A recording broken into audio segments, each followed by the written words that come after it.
आता बघूया दिवसभरातील राजकीय टॉप 9 बातम्या।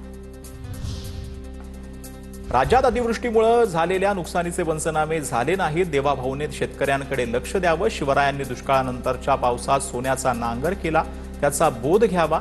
शरद पवारांचा फडणवीसांना सल्ला। राज्यातील 30 जिल्ह्यात 17 लाख हेक्टरवरील पिकांचं नुकसान। नांदेड जिल्ह्याला सर्वाधिक फटका। अतिवृष्टीग्रस्त शेतकऱ्यांना सरकार तातडीने मदत करणार। मुख्यमंत्री फडणवीसांचं आश्वासन। जयंत पाटील हा राजाराम बापू पाटील यांची औलाद वाटत नाही, काहीतरी गडबड आहे। गोपीचंद पडळकरांनी सगळ्याच मर्यादा ओलांडल्या।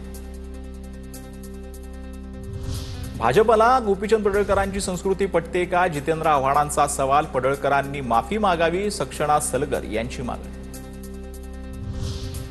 राज ठाकरेंनी रेखाटलेलं व्यंगचित्र सामनात प्रदर्शित। शिवसेना सोडल्यानंतर राज ठाकरेंनी रेखाटलेलं व्यंगचित्र पहिल्यांदा सामनात। नवी मुंबईतील वाशीमधील कथित बेकायदा इमारत प्रकरण। बेकायदा इमारत पाडण्यासाठी दिलेल्या नोटिसीला कोणत्या अधिकारात स्थगिती दिली? हायकोर्टाकडून एकनाथ शिंदेंच्या अधिकारासंदर्भात विचारणा। याचिकेत बेकायदेशीर इमारत पाडण्याची विनंती। कोर्टाने शिंदेंवर कारवाईचे आदेश द्यावेत। नगरविकास खाते पैसे खाण्याचं पुरण झालंय। हिम्मत असेल तर कारवाई करा, फक्त निरीक्षण नोंदवू नका। संजय राऊतांचा एकनाथ शिंदेंवर निशाणा।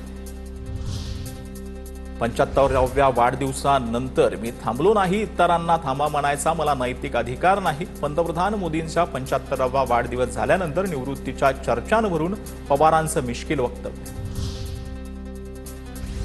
बीडच्या बदरापूरमधील 55 वर्षीय शेतकरी निवृत्ती यादव यांची आत्महत्या। निवृत्ती यादव यांची गळफास घेत आत्महत्या। हैदराबाद गॅजेटमुळे ओबीसी आरक्षण जाणार या भीतीमुळे आत्महत्या केल्याचा दावा। शेतकऱ्यांच्या मुलानं तक्रारीत दावा केल्याची माहिती।